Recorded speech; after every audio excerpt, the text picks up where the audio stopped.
that again.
Hey everyone, welcome to That Pedal Show. Dan here.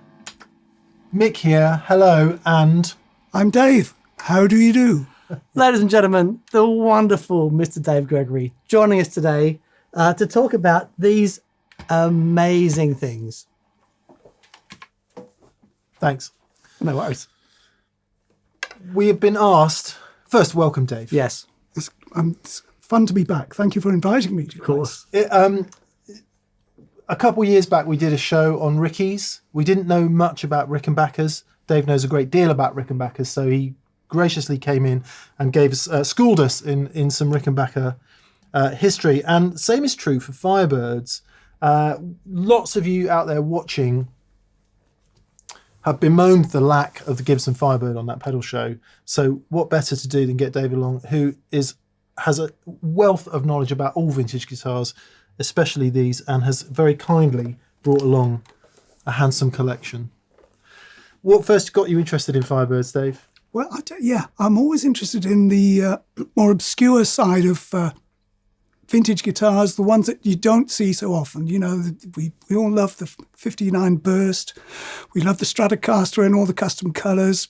Fantastic instruments. But what about the ones that are just floating slightly under the radar, that didn't sell as many, weren't as used by as many popular players maybe, but nonetheless are fine instruments and also have a distinctive look.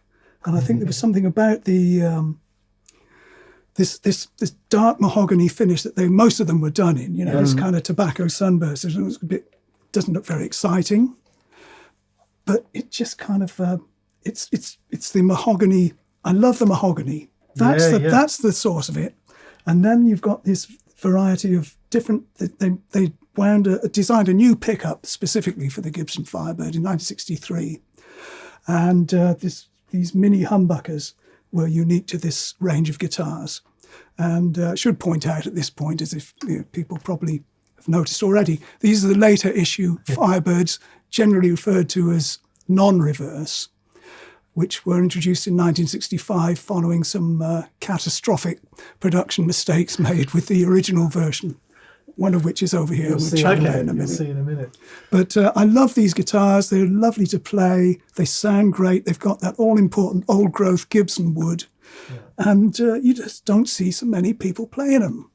And that will always be something that will attract me. Yeah, because it's not the cliche, right? It's not something that's not on your go-to list of guitars that you must have. Yeah. Everyone has to go through the Tele Strat Les Paul thing. And then maybe I'll get an SG, maybe I'll get a 12-string guitar. What's that, Firebird? No, I don't think so. No, no one plays those. I've owned two over the years and sold them both because when you put them down, they fall over. They have a tendency to do that. In the days before guitars. Yeah, that's right. Okay, rather than... obviously, we'll touch on some detailed history stuff. If you want an exhaustive history, go read a book or something. But it's probably important to say, so you said 63 was when they debuted. Yeah. It's probably important to mention Ray Dietrich. Yes. Well, Ray Dietrich didn't know anything about designing guitars. He was basically he designed the interiors of automobiles. He did work for Cadillac and Chevrolet, I believe. And Ted McCarty, the company president at Gibson, famous Ted McCarty, was a big fan of cars. I think he collected cars. And Dietrich had come to Kalamazoo to give a lecture about what he did, because I think he'd just retired. And McCarty thought, while he was listening to this lecture, that it would be great to get someone with that eye for detail and design to come up with a new guitar, because they were kind of struggling to sell the Les Pauls. They were wondering, they just launched the SG to replace but they didn't have anything that really was a threat to Fender or Gretsch. And so that's how it started. He approached Mr. Dietrich and said, how do you fancy doing this, coming up with something brand new? And eventually, this is what Mr. Dietrich came up with. Shall I pull it out? Yeah, let's do it. And this is what he came up with. Look at that thing. There were 4 models in the range. And this is the entry level, if you can believe it. This would have been the cheapest option, probably a couple of $100 at the time. Single pickup, this unique humbucking pickup. So that was there from the start? That was there from the start. Right, wow. Now, there was some... they had so many problems. It's an expensive guitar to make for a start. You've got this, for the first time, Gibson created a body and neck thing out of a single piece of wood that ran the entire length of from headstock to the rear here. A lot of wood to get right, And they also employed these neat-looking banjo tuners, which protrude from the back a good 1.5 inches, if not 2 inches, so that it made the headstock look, you've got this carved bird, looks like a roosting bird. So in order to keep the detail, they didn't want machine heads getting in the way of this fine carving, so they decided the banjo tuners would be the way forward, which turned out to be a bit of a mistake. We'll come to that later. But it's all, and it was finished in this lovely tobacco sunburst with the golden knobs, nickel-plated parts. And eventually, the very, very first, earliest Firebirds from '63, I don't know if you can zoom in on this. I'll do some details separately. So, okay. Yeah. It was a solid piece of wood. You didn't have this 9-piece laminate, which they came up with eventually. These things are sort of glued on. These are wings. And there's a sort of funny little joint thing that basically just bolted on or glued into this central section. And you had these 9 strips of, I don't know whether it's mahogany. I guess it's all mahogany. It might be walnut. I don't know. Why they did that isn't clear, unless it was a way of using up, some waste wood, perhaps. I don't know. Flat strips? They're just, the strips run from top to bottom. Huh. Wow. And they're glued together in this sort of nine-piece laminate. So that's how they arranged the ridge in the middle? The ridge in the middle, I think that was always there. Right. But I don't know, it's just, Something's just struck me about the neck-through design. So just thinking laterally for a second, you may be able to shed some light on this. But if you design the neck and the central section of the body as one thing, you've immediately got a problem with neck alignment, haven't you? I would imagine so, yes. Because you can't... Oh, you can't angle the neck? You can't move it or reset it. Yeah, right. okay. So really then it's all about bridge position and getting it right from the start. Right. Well, that's another little we'll get to that again, because that became an issue actually on this guitar. But yeah, so the very earliest ones you'll find, and the ones in the catalogue, in the 63 catalogue, we can look at that later as well if you like, had a solid centre section, and it didn't have this red emblem. This came up a little bit later, and so most of the ones produced from 64 onwards. This is a 64. Yes, yeah. this is actually 64. The other thing that they introduced was what they call the lightning bolt bridge, which appeared on SGs and melody makers of the same period, where you have this ridge across the top. That's the best thing you could have to intonate. You know, so there were no individual string lengths, but actually it works quite well. What didn't work well, when you use this thing as a wrap over, as distinct from something where the strings cross over with a tremolo behind it, it pulls up, it pulls upwards, the bridge tilts forward because the tolerances with these bolts isn't tight enough. And they're still doing it to this day. They've never corrected it. Shame on you, Gibson.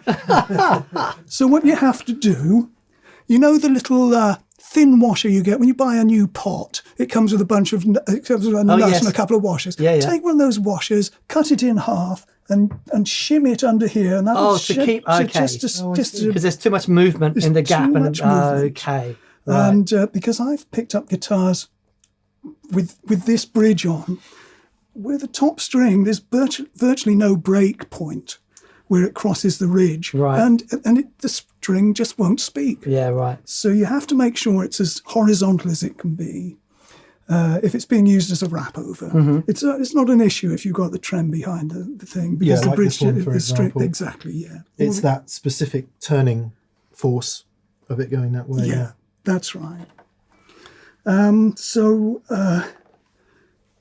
These things were, they're quite expensive. Well, you can see an expensive guitar to manufacture. Yeah.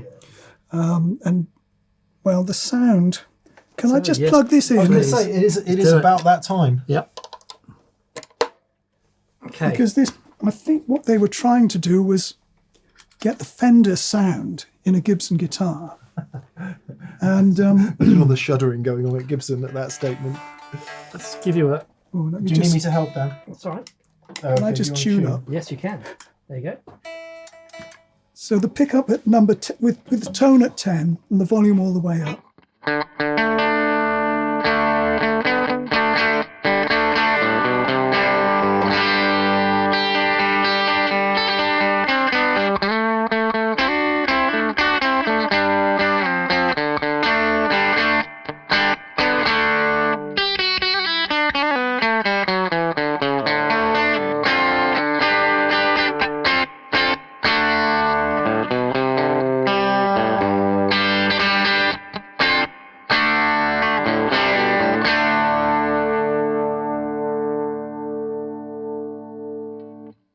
It's bright and it kind of hurts your ears if you stand too close to it. You know what I mean? Dan loves it. I love it. I love it. Can we just hear that with the dirty channel, the Matchless? That was the clean channel. What's it?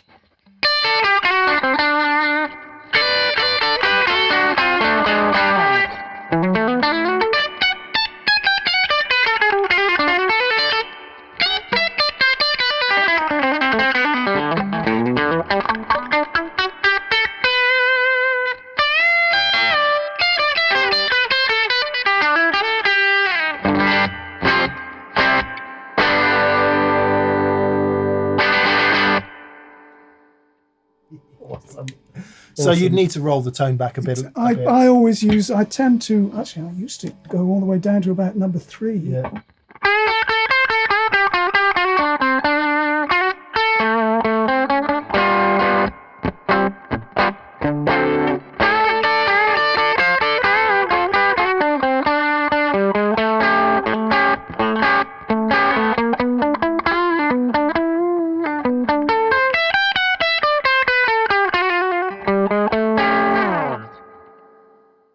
It's pretty, yeah. Take the wax out of your ears. How woolly does it get all the way down?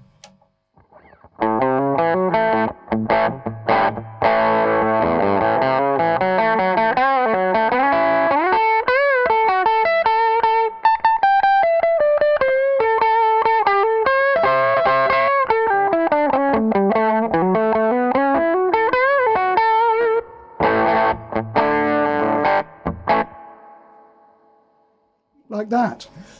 So it's bright enough. Yeah. But, whenever I hear... Well, actually, I know Eric Clapton went through a phase of using this Firebird I variant through the last few months of Cream and into 1969, 70. He always got a great sound. Whenever Clapton picked up a guitar, in those days, you knew it was Eric Clapton. Right. So it was always I never found it easy to tell what guitar he was playing because he always sounded like Eric. Sound like him. And you seeing a picture of him playing that guitar was your first introduction to Yes. Firebirds, right? That's correct, yes. The May 1969 edition of Beat Instrumental, which I was an enthusiastic subscriber. Thanks, Jake. This is the picture that inspired it. Look at that. And there's Eric jamming with some friends at a disused linoleum factory in Staines for a super session jam with people like John Heisman and Dick Hextall-Smith and Rassan Roland Kirk and Buddy Miles. Stephen Stills, I think, was involved. In fact, I've just found a copy of this thing on eBay, which I'm waiting to have delivered, because I've never seen the film. This was them making this film, this super session. Oh, wow. And it was filmed over 2 days. Don't think it was very successful. I think they were hoping to get a fusion of jazz and rock players who were eminent at the time and just see what happened if they could all get more in the room together and playing. And so that was sort of, and then I looked at, where did he get that jacket? I want that jacket. What's it? It's just the coolest thing ever. Did you ever find it? The jacket? Yeah. No. I've never seen him wear it since. All I found was the 64 Firebird, Exactly, yeah. which actually has The the emblem. consolation Clapton's one has the emblem on the Yes, it pickguard does, there yes. as well. Okay. Yeah. The original ones are very scarce. I've Right. never seen one in the wild, Right. but they're obviously out there somewhere. It can be seen. Here's the catalogue. I'll The do some 90 details of it. The 1963 catalogue had the new Oh, there it is. Emblem free. emblem 3 solid centre. Wow. And so, yeah. And this, and again, shortly after seeing this picture here, a few months later, a friend of mine found this catalogue and brought it round. And there they all are. And it was just, just fed the dream. All these images. I can't tell you. The catalogues were almost as desirable as the instruments inside. I just used to sit and gaze at these things. Well, I guess that was, it's hard to imagine for anyone slightly of a younger generation, shall we say, that, pre-internet guitar shops across the land didn't have these things. Yeah. So you would have to go to London, presumably, or some major city and stare in the window of the shop, exactly as, the old and there was cliche almost. no guarantee of what there would be in there. Yeah. You just went to Gorp and see what was around. I mean, there was no vintage guitar market then. No. It was just enthusiastic people, mainly schoolboys, I think, who'd heard bands like Cream and Fleetwood Mac, who all had acquired from God knows where these old vintage Les Paul guitars that they no longer made. That was the magic thing. Yeah, of course. No longer made. So you had to go searching. Right. And the more people searched, the fewer these guitars became available and the prices just started to skyrocket. So you, just to digress a little bit, which is really unusual for us. Unusual for that pedal show, yeah. Because I remember, because Dave and I were in a band together for a long time called Ten Spirits, and the first time we ever jammed together, you were playing this guitar. Yeah. Yeah. And I've got some footage of that jam, actually. I filmed it. And that was the first time I heard this and the Matchless, Okay. right? And, being in a room, because Dave was my guitar hero growing up. And what I was saying to Dave in the car, I was into the shreddy thing at the start. Then I heard Neil Finn. I'm like, oh, there's music over here. There's a lot of fun over here, but there's music over here. But when I heard Dave, I realized that you could actually do both. You could have fun, but still be a level of virtuoso, Yeah, you know. yeah. And solos like Supergirl and Reel by Reel, and Dave does these 8-bar perfect solos in XTC. Go and have a listen to Drums and Wires, Black Sea, English Settlement. Just astonishing guitar playing on those albums. So I've been very privileged to spend a lot of time with Dave around these guitars and hear what they can do.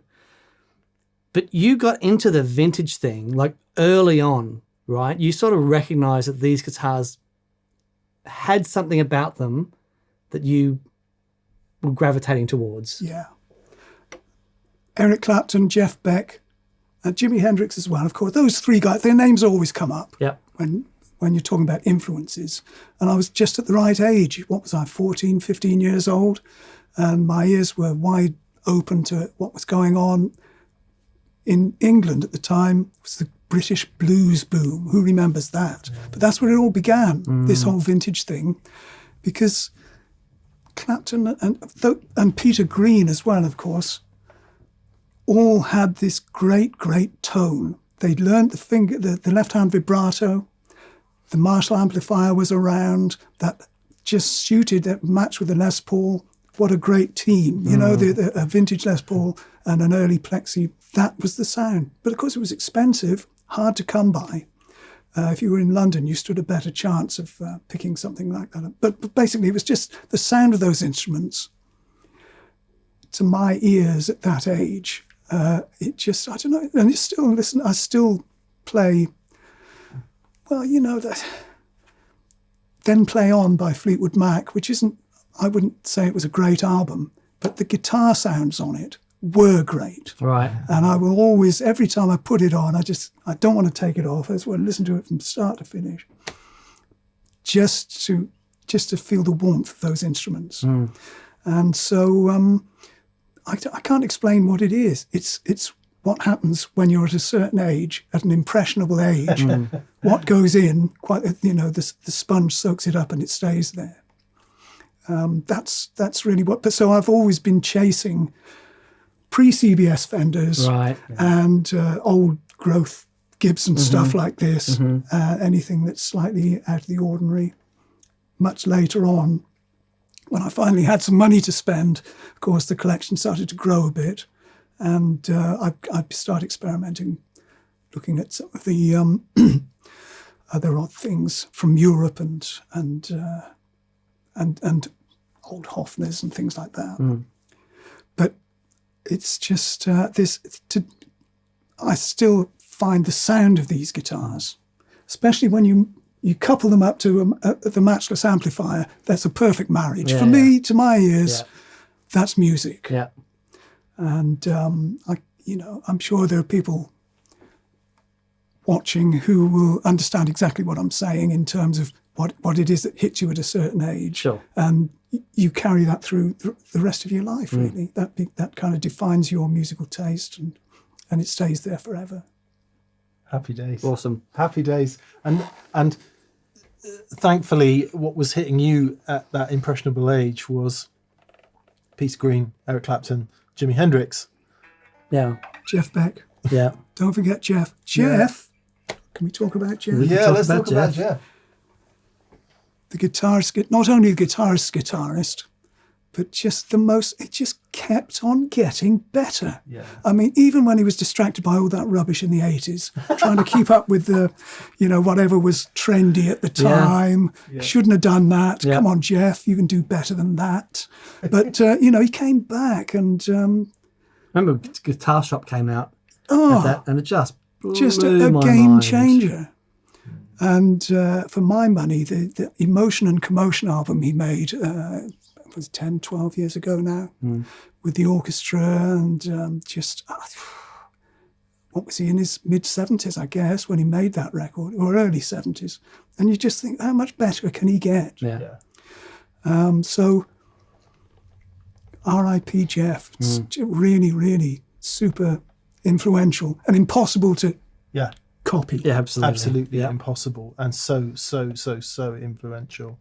I'll try and make a bit of a segue between Jeff's unhindered desire to always progress and move forward and change. And in a way, we got to put a small hand up for Gibson to say, you know, no success with the Les Paul, or limited success with the Les Paul for various reasons. They then try the V Explorer and the Unseen Modern. And Legion guitarists walk past guitar shops and go, that's not for me, mate. Yeah. And still by 63, McCarthy's got the balls basically to go to Ray Dietrich and say, can you design me something modernistic, please? Yeah, wow. That's and right. they keep going at it. And I, for all the crap that Gibson has got over the years, I think it is to be applauded. Yes. That they kept going. Yeah. So we got as far as Firebird 1 then. Yeah. Well, you know, Firebird 1, there were 4 models in the range. This was the entry level.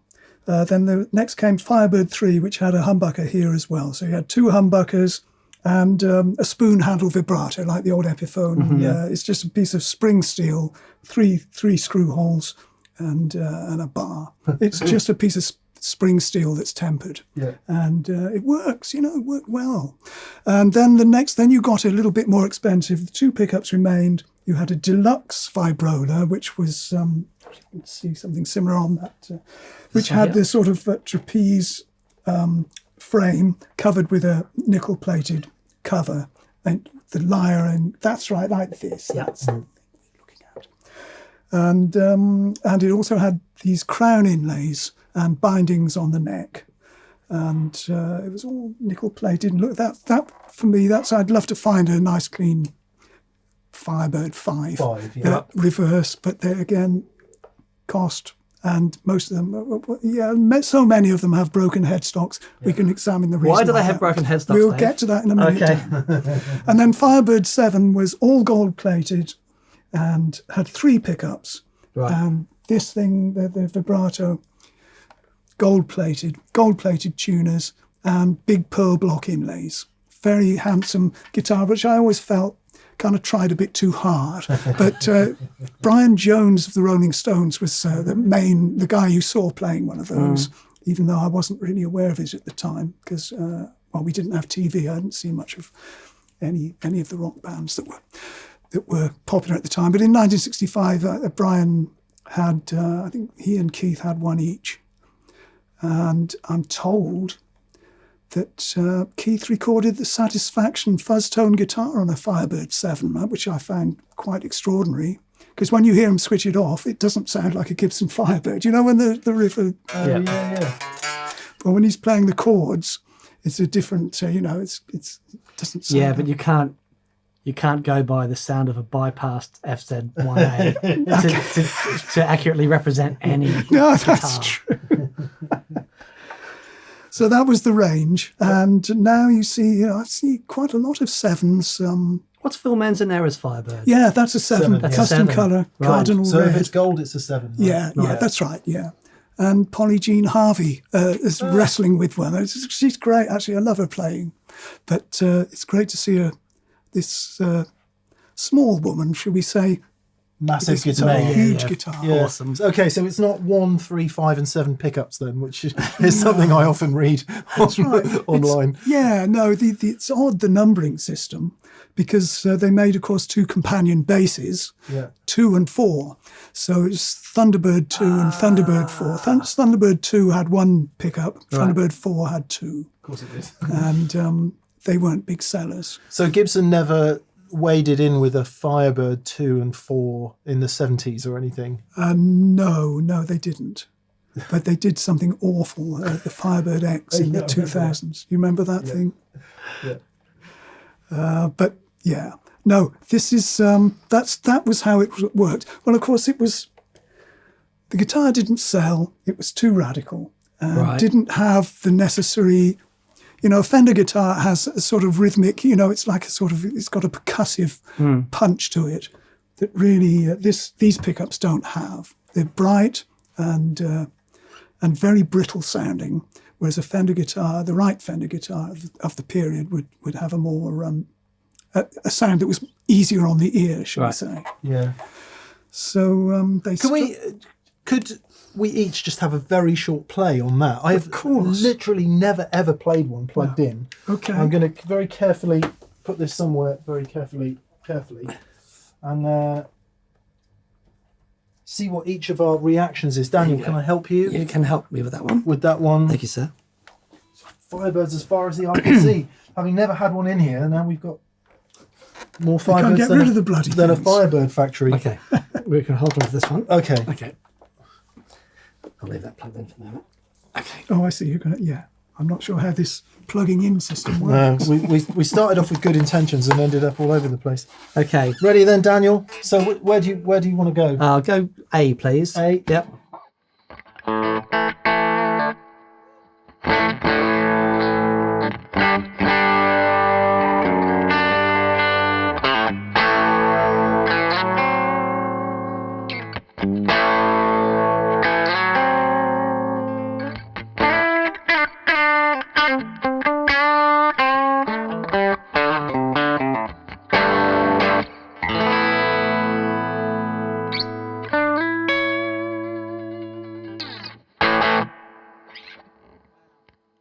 You can really hear that high pitch thing you're talking about in the way that it goes. So I wonder if then I love it.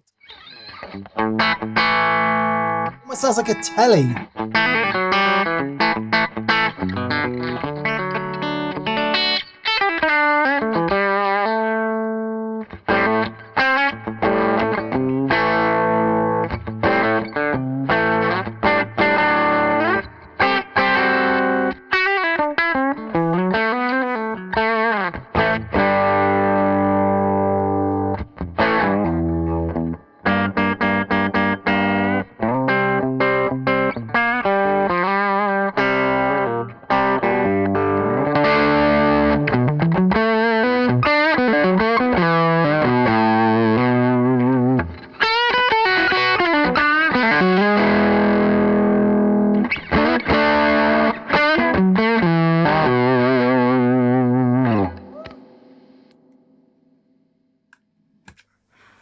Hands up who wants a Firebird.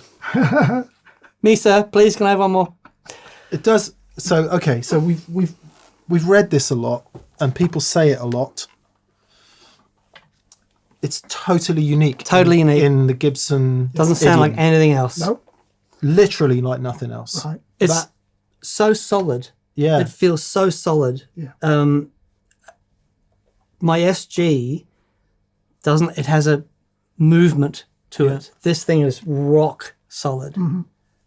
So that thing. I is suppose that is something to do with the neck through body, is it? Yeah. It is. Yeah. It is. Oh man, killer. Okay. Amazing. Okay, Go on. right. One more thing I could point out about the another problem that they had with the manufacture of this guitar. Now this is late '64. This was shipped. Note the position of this stud. Mm-hmm. For some reason, the jig must have moved, and the hole they drilled for it was moved forward by 1/2 inch. So you've got the bridge having to sit almost out of the Oh, my out goodness. of I the noticed that on shoulder of the on one stud. of these other ones here. Yeah. And if you look at photographs of guitars from this period, they've all got this error.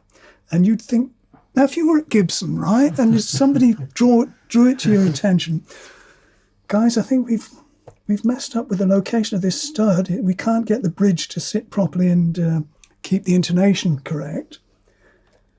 What are we going to do with all these husks?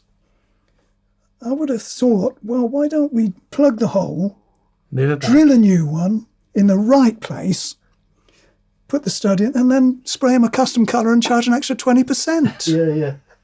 No. They just let it go. Do you subscribe to the idea that they used wooden guides and the guides got worn, or do you think it's more than that? Who knows? I don't know yeah. at all. I don't know at all. I'm surprised that even as early as '64 that quality control had started to diminish. Now, saying that,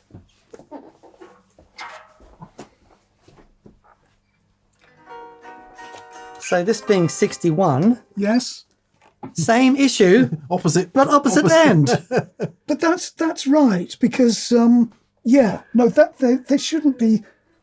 basically, if you're using the lightning bolt bridge, Yeah. these two should be, parallel, as They it don't were. need to- They yeah. should be even. Right. But because you don't have the compensated ridge, okay. they've thoughtfully moved this one forward because these strings need to be slightly shorter. Okay. Or these have to be a little bit longer. Right. So they've actually taken that into consideration, and because that But looks still, right. you on all of these, Yeah. you still have to push You these still have to push a them long way yes, back. Yes, no question. So Well, they've had a history of really not knowing where to put these on the guitar. It's like, What about string gauge? How much does that make a difference? I was going to come to that. yeah, okay. I think that in the day, they were much heavier strings, probably flat wounds, and the wound thirds as well.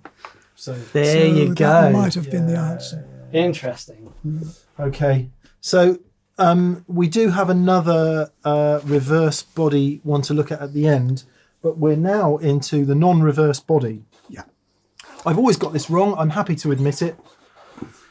It makes sense that that's the reverse body, right? Because it's reverse to what you would normally expect from an offset guitar. But because it came first, to have reverse first and non-reverse second Yes. seems in some way counterintuitive And it to me. is also very confusing for people because they do think, oh, well, why is it called non-reverse? It's, Non-reverse. Just call it normal. Just for the record.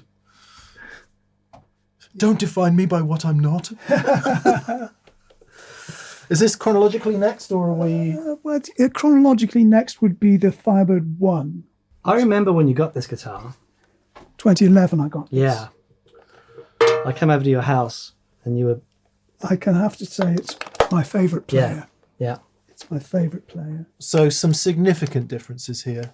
Yes. It's upside down. It's the right way round, isn't it? Can't see anything wrong with that. Now, the shape of the guitar, I wonder how long they spent thinking up this. I would say not long. Because it's actually not just the reverse, is it? It is a completely different shape. It's a different guitar, Yeah, really, yeah, to be honest. entirely. You've got a glued-in neck, and also this controversial slim taper neck that Gibson introduced towards the end of 1965, whereby the nut width was reduced, and I think there was maybe a mill taken off at the 12th fret as well. They probably did it because, people with beginners maybe wanted something a little easier to get the What's fists the around. comparison to that size to a Strat? I haven't done the... I'm just wondering if they were like, Strats are becoming really popular. Yeah. Maybe our necks are too thick. Too Let's thick, maybe yes. we could. It's possible, Dan. Yeah. I've not actually done a comparison. And now We'll confirm on P90s. screen. Yes. So towards the end of the reduction of the reverse ones, they started, in an attempt to shift them, they began equipping them with P90 pickups. Because people didn't like the Firebird pickups. I think they just didn't like the sound of them. They were too bright and brittle. Right. Wow. And Amazing. it didn't really, as Dan says, it does sound like a Telecaster, but it doesn't quite have that Telecaster percussion thing that, Right. the best Tellies have. They maybe thought the P90 sound would endear the guitar more to players than the brittle humbucker. Also, they started to discontinue the banjo pegs, which had caused all the heads to break, and were putting just regular cloisons on, upside down. And the weirdest break angle across the nut. Yeah, that's right, yes. They don't go in a straight line. I can hear Paul Reed Smith twitching just looking at that. I mean, I've never noticed that before. it's like, That's are wow. you drunk? Yes, we were. And you can't, and your guitar won't stay in tune, you say. Well, let's have a look and see if we can figure out why that might be. I would just like to add, by way of, it's very easy, isn't it, with hindsight, to be cynical in that way. I don't mean to be overly cynical. They were pushing. Yeah. Yeah. Well, and again, I think the Firebird ones also were equipped with a vibrato unit at some point as well, just to get rid of what stock they had. I think. Right. So late '65, they redesigned it, and Firebird I, instead of having a single humbucker, acquired 2 P90s, which I have to tell you, to my ears, sound a lot more player friendly and just sound better. Also, kind of easier to play, I think. Yeah. Kind of. They never. I don't know why. I don't think they ever exported them to abroad. I think they were all for the domestic market. I never saw any in any of the shops in London until much later, maybe towards the end of '69, when Gibson shipped over a few to. Do you remember a shop called Top Gear on Denmark Street? I've heard of it. Yeah. Yeah, they were the first place to go to, apart from Orange, who had the vintage guitars. You know, if you were looking for a vintage guitar, that's where you went.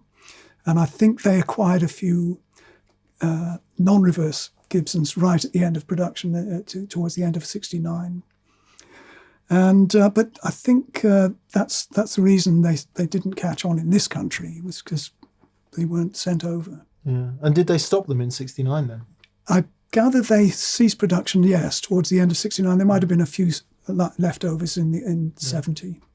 Interesting in part because '68 was when they reintroduced the Les Paul. Is that right? Yes. So a lot of people don't realise that you couldn't buy what we now know as a Gibson Les Paul in its Les Paul shape from essentially 61 until 69. Yeah. 68, sorry. Yeah, that's correct. Yeah. Yep.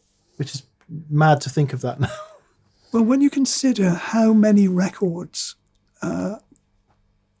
Cream, for example, was selling in America, all had this Les Paul sound. You know, this was this new thing that Eric Clapton discovered, coupling a Les Paul with a Marshall amplifier, produced this beautiful, smooth tone, and you'd think that somebody at Gibson might have thought, well, these guitars are actually really popular now. Maybe we should think about reintroducing them. Maybe they'll sell better this time around. Or we could try them modern. Yeah. Let's see. Or no, somebody's got to call Les. Okay, we'll do that next week. Yes. Okay then, so we've come forward to 65. We've changed to P90s. We've gone to a set neck rather than a through. So it's really a completely different guitar by Yes, it is. Yes, it's basically an SG but with a different body. Okay. You know, I think, again, you see, it was not a very inspired design, and yet ergonomically, it when you stand up with it on a strap, it's perfect. Everything, at least of me, everything falls exactly where you want it. You don't have have to stick your arm out like you do with the reverse body ones. Right. Let's have a listen to Okay. it then. All right. Rock ye.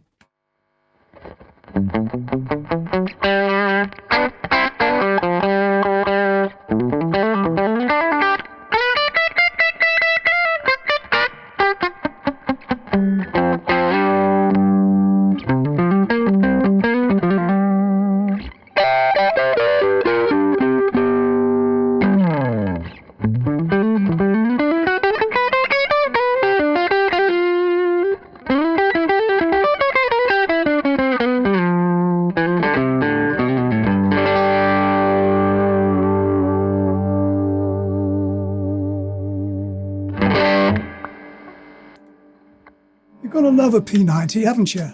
You can just instantly hear the extra mid-range. Yeah. Yes. That kind of very metallic high is reduced, although some of it is still there. Oh yeah. Some of it is still there. Yes. Okay. When this try on that guitar one, arrived, So that's the one. that's the Firebird I, and when it arrived, the pickups I discovered were out of phase, and I thought, what? Someone's been in there and done this. So anyway, I pulled them out and turned the magnet around.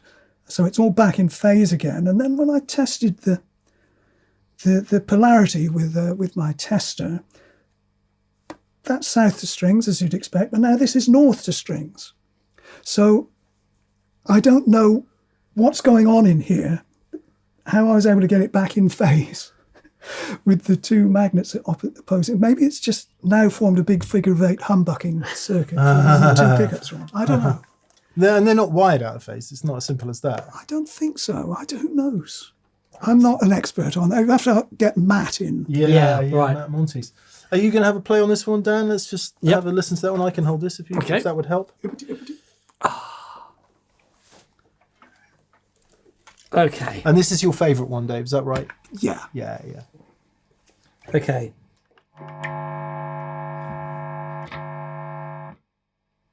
I'm cancelling. No, yeah. Yeah, I think that's right. Yeah. I think that's what we've got. Interesting.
Wow. Wow. That is Let me astonishing. just carefully put this one down again.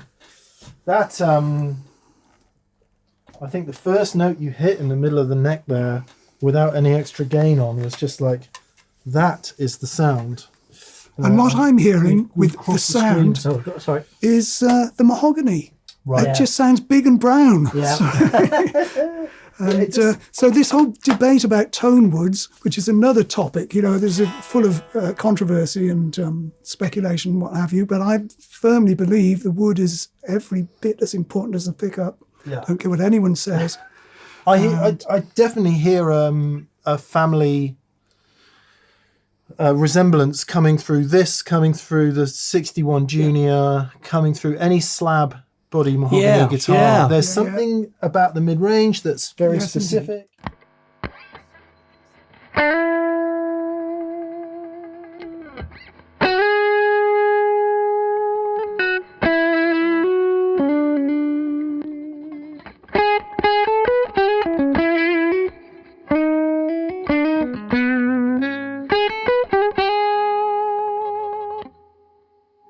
Vocal mid-range. Yep.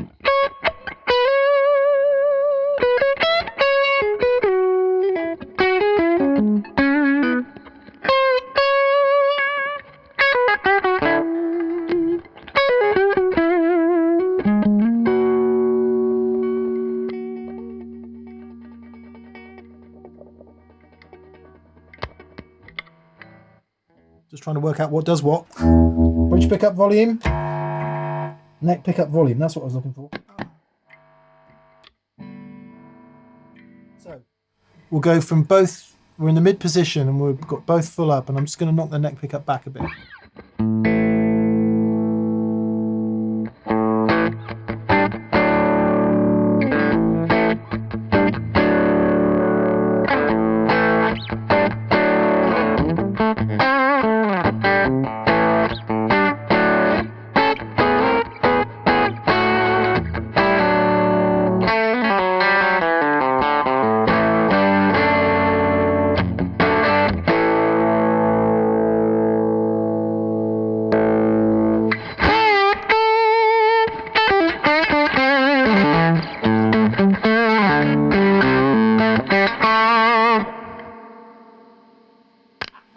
Killer. Mustn't play any Eric licks.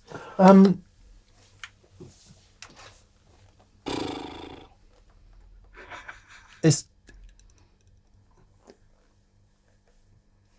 a proper guitar sound. Yeah. For want of a better word. I love it through this amp. Yeah, man. Yeah. It's with due respect to Matchless and you guys who both love them, I always struggle to play the Matchless because I come from a different world. Yeah. This It's, makes it a joy. yeah. Yeah, completely. Yeah. Completely. Oh, man. So this version, now we've got 3. So I'm assuming, Because obviously that switch mixes the two. Yes. I'm assuming this is just individual pickups. Is that right? No. No, of course not. Of course not. Of course Now, not. most Gibson guitars with 3 humbuckers, the middle section puts the bridge and middle pickup out of phase. And it's a horrible sound. I don't know why they did that. It was just awful. I'm going to play it in a minute. But in fact, this one puts in the centre, you've got bridge and middle. And they're in phase. Right. That works. That's great. Okay. And it's a single coil, single coil pickup, not humbucker. So there you go. There's bridge and there's neck. And, okay, and then those two. And then no way of having the middle pickup on its own. No, or the bridge and neck isolated either. But and another thing, I made this little slider switch. That was something they replaced fairly early on in '66. They went back to using a toggle because these were always this is the first Firebird I found. This is the first one I bought in 1980 when I was on tour in the States with XTC on my first tour. And, as you can see, it's in mint condition. It hasn't been played. Amazing. And this is 65. It's a 65, December 65, yeah. And Look at it. This switch had completely seized up. Right. The pickups hadn't been set up. It hadn't been set up for playing. And I guess whoever owned it just gave up on it and thought, this is a horrible guitar, I'm getting shot. Anyway, to me, I wanted it because I'd gone in looking for a Rickenbacker 12-string. Had there been a Rickenbacker 12-string on the wall in 1980, this wouldn't Black Sea would have sounded very different. Oh my goodness! You see, this is the Black Sea guitar. Well, I used it on a couple of tracks on Black Sea, but it wasn't. It took a while to set up. For some reason, it took a while to set up. First thing I had to actually, I've since replaced this. This is the same little switch they use for the Fender Mustang, so they're easy to find. You can get them at StewMac for pennies. And so that had to be done. And the frets, the upper frets were, and this is the same on all all 3 non-reversers have had the same issue. They didn't bother dressing the upper frets. So they were choking. Yeah, this is quality control. Just stick them. This is wild. So what we're going to do is we're going to make this guitar with this amazing upper fret access. Yeah, there you go. But, no one, there's nothing up there. People don't go up there. Well, they're not going to find that out. So anyway, there we are. So Johnny Kincaid had to do a lovely, what he did his genius work. God bless you, Johnny. Frets. Yeah. So, but I'll show you the thing I love about that guitar in a minute. Tuning-wise, they're pretty stable. They're not too bad. Again, I think I had to get Johnny to open the nut slots to accommodate my heavier strings. So yours are pretty stable because Johnny's worked his magic. What do you string them with, Dave? 11 down to, it's EXL 115s. Okay. 11 down to 48 or 50. I think it's 11 down to 48. Yeah. Okay. But I don't like the 18 gauge third string. I think it's too heavy for that, so it should be 17. Yeah. But I'm just having to put up with it. I went through a phase of buying bolts of 17 plain strings and throwing the 18s away. But I thought, come on, man up and learn play on the 18.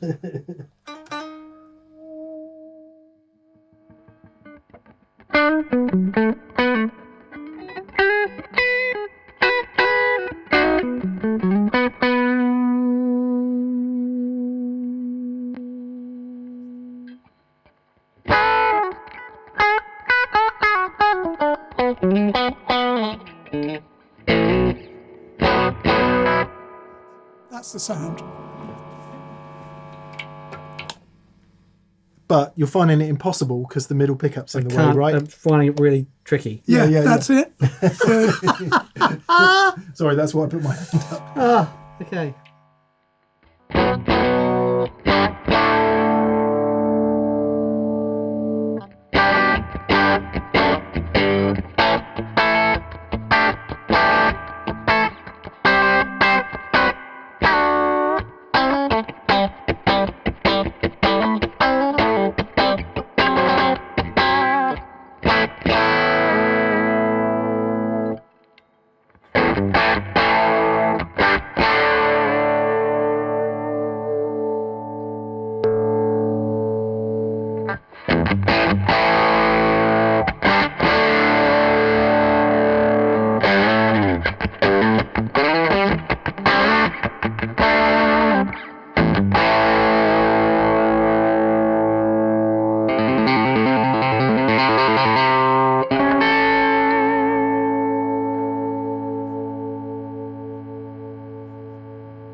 the reason I'm messing around with the compressor is we've often referred to an SG as a Tele Paul, Yeah. right? Yeah. Clearly, because you've got the two single coils, there's Strat elements to this in a completely different world. It's fascinating. And presumably, Dave, these are the original pickups. Oh, yeah. Yeah. It just have a little go on the neck.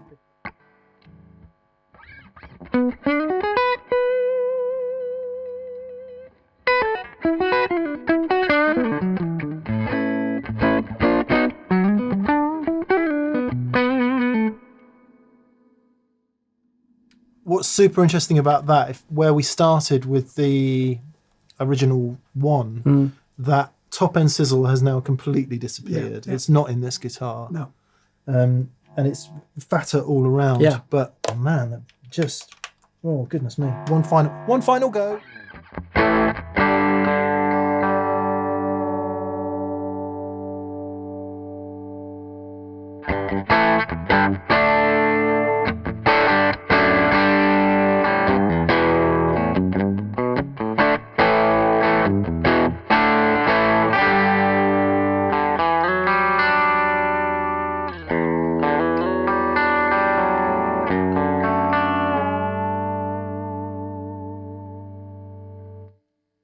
Having said it's completely absent, it's not completely absent. There's a little bit of it there, but man, it's so sonorous is the word I would say. It's I love that center position with the two pickups on. It's just so great for that chunky rhythm guitar thing. I used on the Disappointed on the really? album, that chunk to chunk to chunk to just really groovy. You said you were going to show us something else about this guitar. What was I going to show you? Was I going to say, I mentioned the switch issue. Yeah. And again, it's got the lightning bolt bridge, but of course the strings are floating across it, so it doesn't have the pull-up problem. right. This vibrato as well has got a lovely action. Yeah. What's their reputation down the years? It doesn't. People seem to be just accepting that they're on most Gibson guitars, and I guess because it works, It does work. people don't feel the need to. Some people take them off and use the bridge as a wrap over. I did that very briefly once, but I preferred it with the tremolo on. And the other thing that is interesting. Well, actually, it's more obvious on the 5, but you could never tell. The Clousson tuners on the 1 and the 5 have got plastic buttons.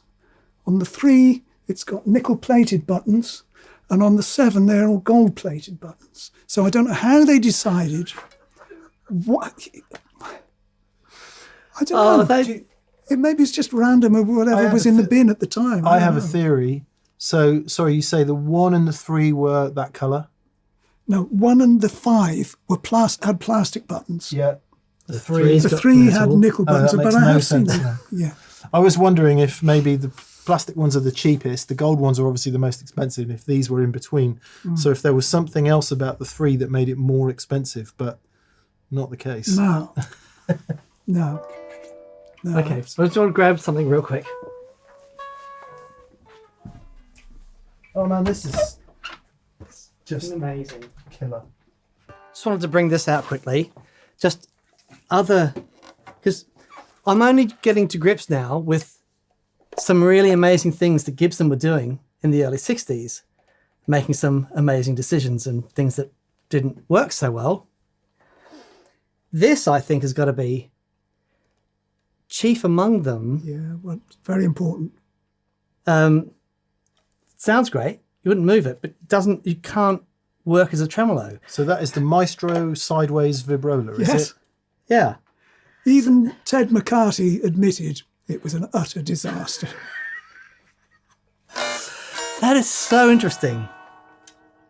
But these, at least these vibrolas do work. Yeah, Yeah. as a tremolo it works. Yeah. But then again, you see something about this casting or the composition of the metals that make up this casting. The strings just love it. It's so important to the sound of this guitar. Yeah. Yeah. Okay. All right. Wow. So we're at 1965 now. Yeah. And this one, Yep. Late 65. late 65. Yep. And then what comes after this? Firebird V. Firebird V. Which is, okay. has the humbuckers on it. Oh. And these are different again, right? Well, it's the same body. Basically, you'll find that when you take the plate off, that all the non-reverse Firebirds are all routed for 3 pickups. So there's another part of the economy drive, I suppose you'd call it, at Gibson at the time. I think they lost so much money with the original Firebird, they were determined to rescue the brand by cutting as many corners as possible. And yet, you know, I don't know why they... Yes, it's interesting because the guitar doesn't really, apart from the sunburst colour, doesn't really bear that many similarities to the reverse body. It's just apart from the emblem. And, you know, it's just a solid body guitar. It always looked to me like a pawn shop guitar, the sort of thing you might find in a second-hand shop somewhere, I don't know. It didn't look like something that was brand new for 65. Yeah, right. Did these do better, sales-wise? Well, they certainly made many more of them. Right, okay. I imagine they eventually... It must have been easier to make. Yeah, easier, quicker, cheaper. Also, note that the pickups and the bridge are nickel-plated. The comb and the plate are chrome-plated. Okay. And you've got these plastic buttons for the tuners. Just So Dog's Dinner. Yeah. What's happening with the pickups, Dave? Are these the same as the early Firebird? Well, yes, they're the same design. Right. Now, I've never ever taken the cover off one of these, so I don't know what's inside. Yeah. It's just something that, you know, pickups working, don't care. Leave it. It's going. Leave it alone. It's going. It's going. Leave Don't it. touch Don't it. touch it. It's But going. they don't have that little surround thing under the pickguard No, or they anything. don't have the metal. No, these are just hanging like the SGs with the skirted thing of the period. That was the other thing. Pickups just hang. They did away with the surrounds. Right. Hung the pickups on a screw under this panel. But this is But then you've had great sounding guitar. This is amazing. So yeah, this was the guitar that you used the most in Spirits. Yeah. And this the guitar that you played when for our first jam. And it's a really wonderful sounding thing. And would that have had a Tune-o-matic on it from? Yes. Yeah. This is all factory. Everything is hasn't been touched. It's lost the insert there. I took it to Ireland and. Well, this is maybe definitely time for Dave to play, I think. Yes. Apparently we had the CS2 on for the first 2 guitars, so I guess we should have it on still. Shall I unplug? There we go. Oh, okay. I don't know what we're just... We're just making up as we go along now. Just freewheeling now. Just freewheeling. There's an open lead somewhere. If only we had a guy who made really brilliant switching systems in the room. There's a business opportunity. Come on.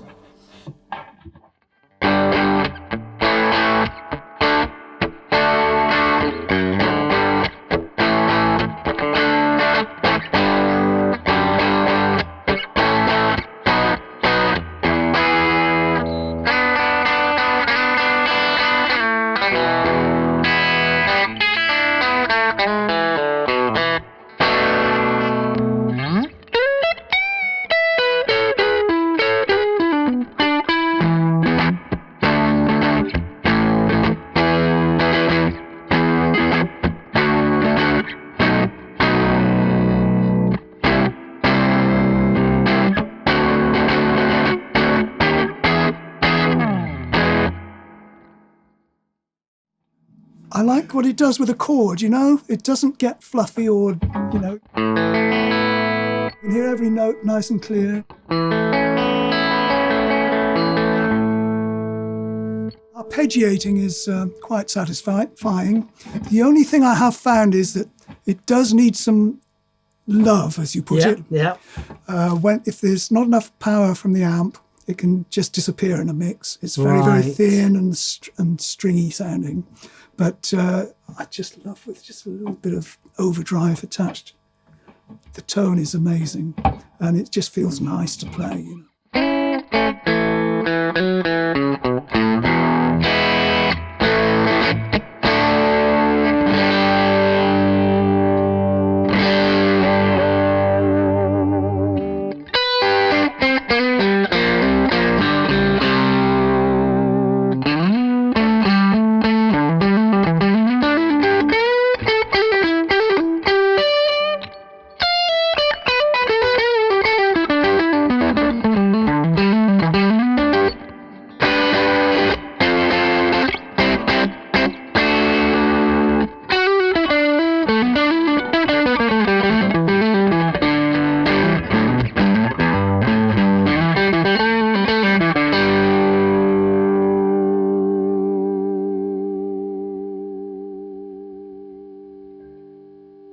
Killer. I am interested. So we've come full circle. Could you just play this one again and just see what, however many years, because what I'm hearing in this guitar again is almost a return to that Yes. that zinginess that we were hearing in that one. Yeah, yeah. And with apologies for the CS2 being on at the beginning of the show, it is now not on. So this will be more of a comparison.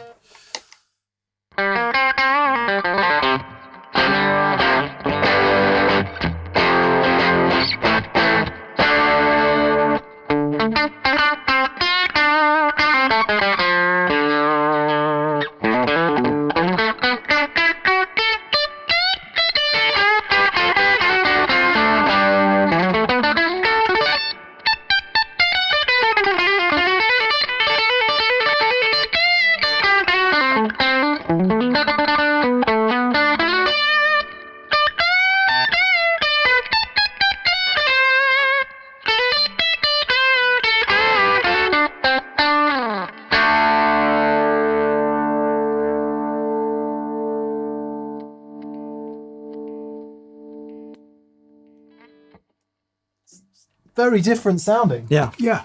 Very, very different sounding indeed. Do you know anything about the pop values? Were they always 500s or? Ah, good question. I've got them written down at home. Yeah. But no, I couldn't tell you off the top of my head. Yeah. I'm pretty sure they're 500s. Yeah, 'cause as we got back to this one, I thought, oh, we're back to the beginning, but That doesn't have that abrasive top, super high thing. yeah. And that's probably why I like it better. We should just have a quick go on this one then, Dan, before we move on. Okay. A very quick go, if you could bear it, Dave. Yeah, of course. I love it. That's it.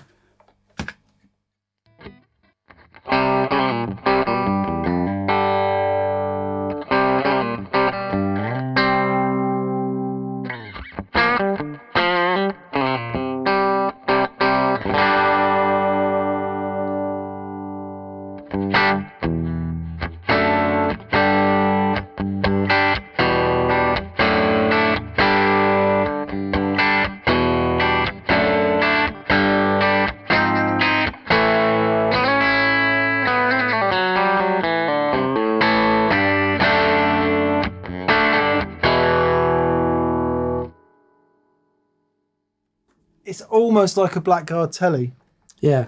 or like an Esquire, actually. Yeah, Oh, like a strong bridge pickup. That, yeah.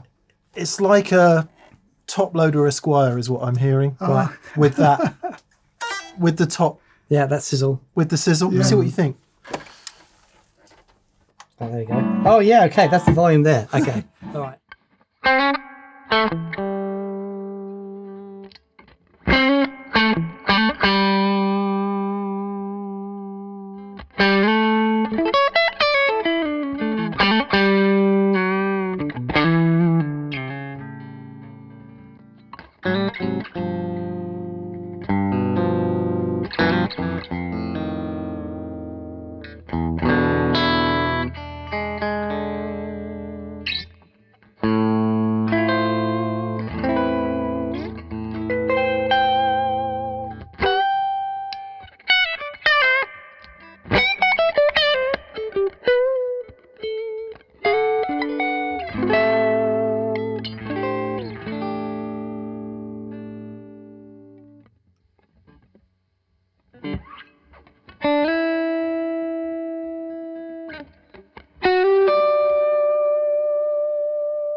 crazy. So you love the high end. I love the high end. Yeah, I do as well. It's Dan, But it's fat. It's zingy and all that stuff, but it's still fat. Mm-hmm. It really rewards a note being hit well. Yeah.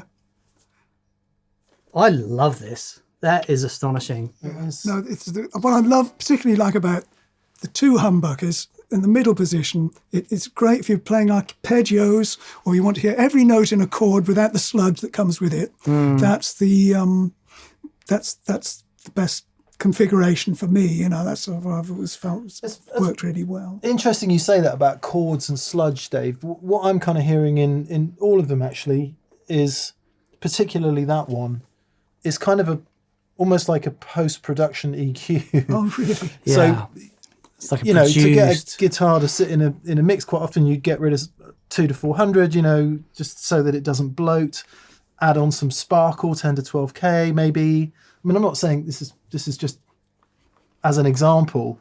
And this guitar kind of has all these guitars have that in common. None of that bloat Yeah. Right. that you want to get rid of if No. it's got to sit alongside a full band.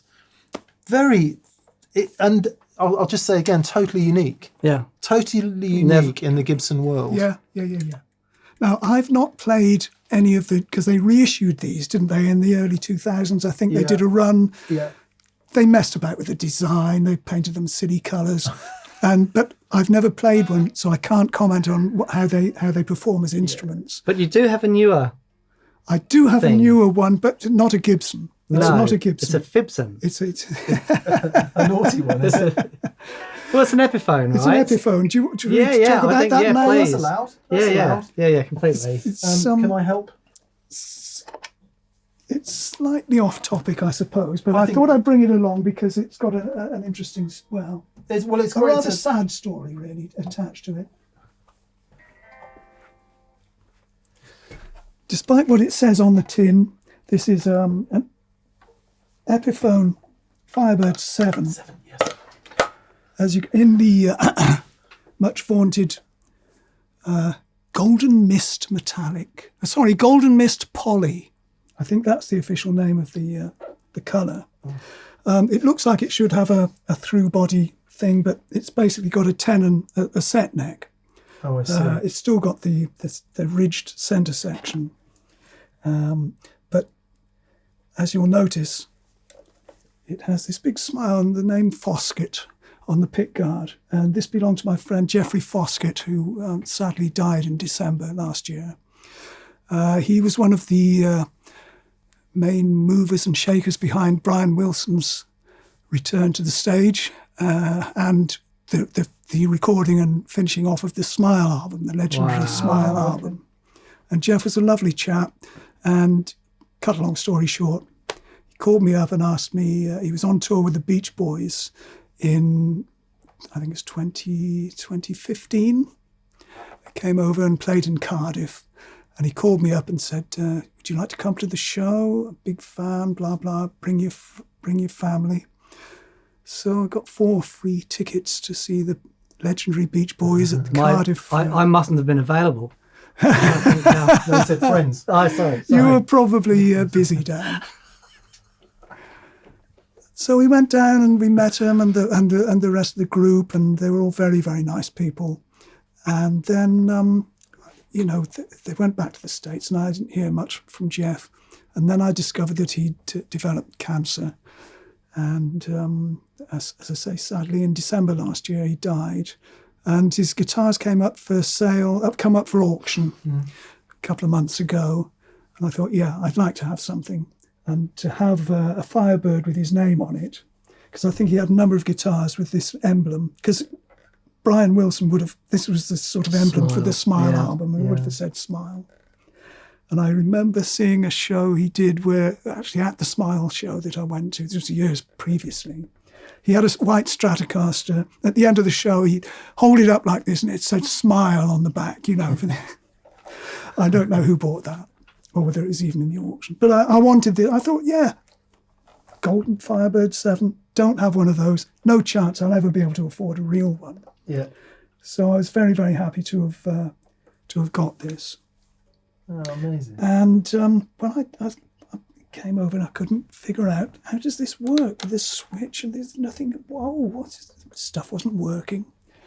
I took the plate off the back and there was a ground wire had come loose in 2 places. So I resoldered that, and then I looked again. I thought, hang on a minute, there's no capacitors in here. Oh, he stripped out the tone circuit and had it rewired so that each pickup has its own separate volume control, and then you have a master volume with this chrome knob to control everything. Wow. Brilliant piece of thinking, because with the switch and everything, you can isolate any or all of the pickups and not have to worry about, setting tone or anything. Yeah. I have to say, well, you'll hear, it doesn't sound really like a Gibson guitar. Okay. Oh, the other thing Jeff did, he knew it was a cheap Epiphone, but he bought a truss rod cover with Gibson on it and a nice gold-plated lyre and leaf gold-plated thing for the tram cover. And so, there we are. That's it.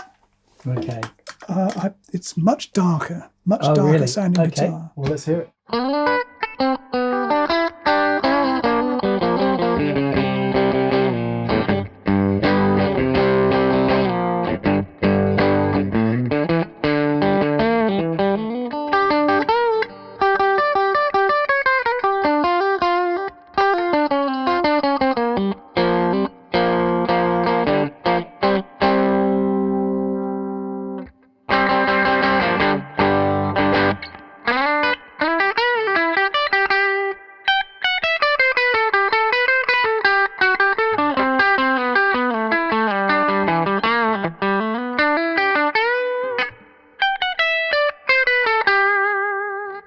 That's the bridge pickup, then the neck pickup.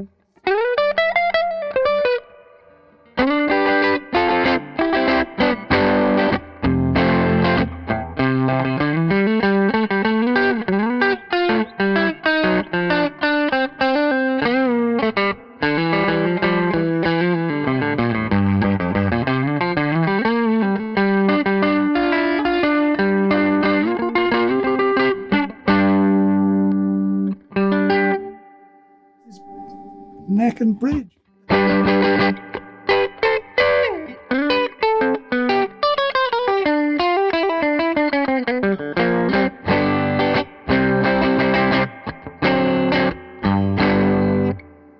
Sorry about the tuning, but it's that's what it does.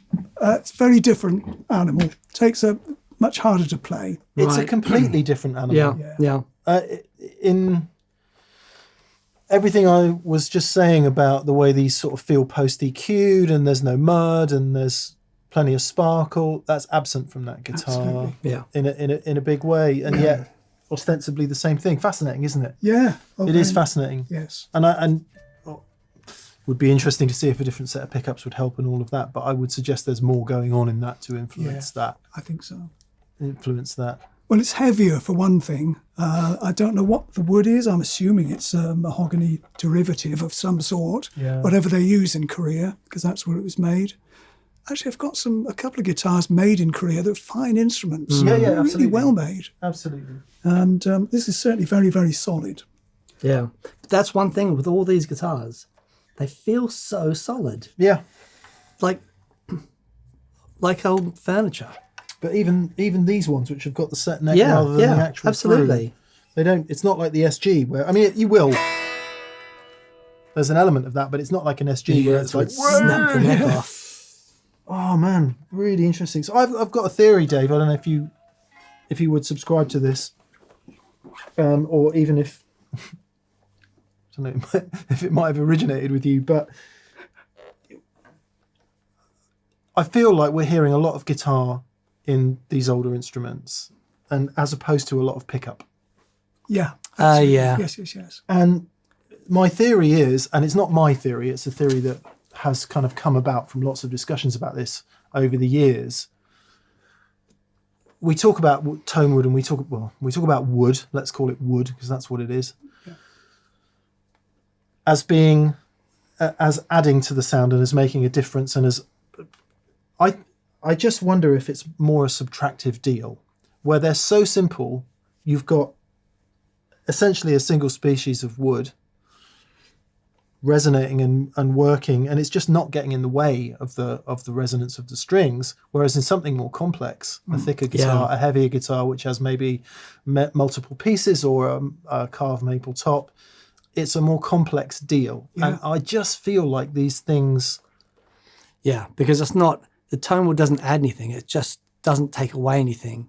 Right. You know, whereas the nodes introduced in the, you know, the complex things, as you were saying, ends up notching out bits and pieces, whereas this just is so simple and so resonant and almost singular in purpose. I mean, I suppose the ultimate extension of that is that if you get to Jim Lill territory where you take away everything and you just suspend the strings over nothing, and that's the... But there is... What am I saying? There's just pure sound. I agree, because it's just two pieces of wood. Yeah. There's nothing more. It's two pieces of the same wood. Yeah, I guess so. Yeah. Yes. Or at least very similar. Yeah. Yeah. How would you... So you've been playing them for years. You clearly love them. How do you think about the Firebird? What do you... When you think about a Firebird and what you might want to play, where are you? Actually, you can do most things with it. It's really... If you want the warm Gibson thing... Yeah, it's very nuanced, isn't it? Quite often, I get sent songs to work on for other artists. First thing I think about is, which guitar would suit this song best? And to be perfectly honest, the Firebird seldom comes up trumps. It did one session I did recently earlier this year. It worked absolutely perfectly, the 5. Right. And I was so pleased with the sound, and so was the artist. So, that was... I would probably always go to 5 first. This one, yeah? No, that's 1. 5 is the one... No, the one that... This is 5. Yeah. Yes. Now, you have to remember, me working at home, I don't have the luxury of recording live amplifier. Yeah. So I'm working with Fractal FX3. So it's a case of, dialing up my favourite amp settings and tweaking until I get something that sounds as analog as I can get it in my little music room. And so it's really, I think this is the one that gets used most often. But then so does the one that you're holding now, Mick. That as well, especially the neck pickup is a fabulous pickup for soloing on. If you like that sort of fusiony, Larry Carlton-y, that jazz-y, rock-y kind of solo thing. It's a also really the nice... lightest, this one. I think. No, it's very, very comfortable. Yeah. As I say, more comfortable to stand up and play than it is sitting down. Yeah. Because there's something about the way it sits on the shoulder with a strap. The reverse bodies are top heavy because of the big banjo tuners, and they tend to, you get this what they call neck dive, isn't it? Yeah. But it does put a bit of a strain on the shoulder. I'm just going to try this before the end of the video. It's in the most scintillating piece. Okay, because there's two Yeah, that's right. strap positions. I've only just noticed That's that. amazing. Go figure. Did that? You didn't do that. No, that's how they were supplied. So there's a strap button on the back here and one on the horn. So we've got considered guitar player, correct hand position, Yes. and we've got Mick Taylor, Blues Implosion. which one do you use, Dave? I use the neck one. You use this one. Yeah. Because that's sort of, I'd be a little bit concerned about that one just popping off. That's it. It's angled back a bit. Yeah. Obviously, as a strap player, that feels home to me. Yeah. But a Gibson player too, this feels home to me. Yeah, right. It feels better balanced there for sure. Yeah.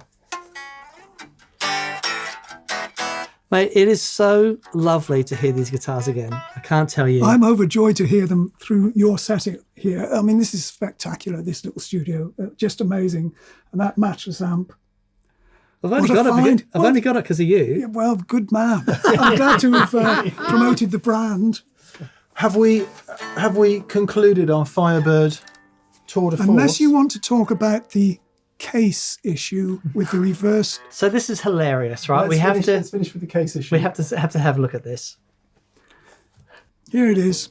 This is the box that Gibson chose to ship the reverse-bodied Firebird in. It's just this, well, a box really, isn't it? It's got this lovely gold lining inside.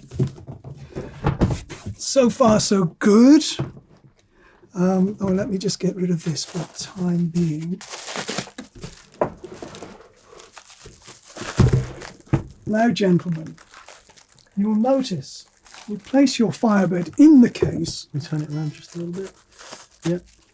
We find that the stirrup here for the neck, it's not supporting the neck. In fact, the low E tuner machine is supporting the neck, and that's hitting the back of the case. So you only have to knock into something or drop it a little bit carelessly, and that's going to go knocking the neck all the way up until it cracks. So what you have to remember to do, I made this one earlier, fold over a little bit of material and just stick it under the neck right Just to lift there, it up a bit. just to lift the tuners off the back of the case. So this problem could have been solved by having it slightly higher. That's all it needed. Oh my word. But then you see, it doesn't end there Yeah. because the guitar is still going to move around. So I have to put a little bit of foam plastic there and on there as well. And that should hopefully stop the guitar moving around while it's being carried. I'm just going to support it from all angles because I really don't want it to break. There we go. You'd have to do a lot of chopping to get a body in there. Wouldn't you? I'm always looking for things to bury people in, but That's good to know. yeah. That's good to know. So that's just the a bit of reason passive so many aggressive warning. reverse Firebirds have neck repairs. Okay, That's the because it was reason a case issue. Yeah. Wow. There we are. What Firebird are you going to get then, Dan? Well, So I by way of conclusion, we know which one is your favourite, Dave, and that's a sonic issue. It's the P90. Simple two pickups, P90. which is the But five. there's something about that actual guitar for some reason just feels the most comfortable. But then again, This you see, I love this. Yeah. This is more. That's more of what I'd call an indie rock sound, Oh, okay. whereas this has more of the classic Gibson tone. But they're just all eminently playable. Yeah. Yeah. I love this one. My problem is, I think I prefer the sound of all of these ones, but I prefer the look of the non-reverse. Yeah, of course. Oh, yeah. Okay. Non-reverses are the lookers. Yeah. The reverse. The reverse is the looker. There you go. I've The done reverse is the looker. The non-reverse is the player. it. Yeah. Does seem to be that way, doesn't Yeah. it? Yeah, I love this. Okay, Dave. Thank you so much for coming in again. My pleasure, as always. Oh, it's such a trip talking about stuff and learning about these fantastic instruments. Well, it's great to blow the dust off them, isn't it?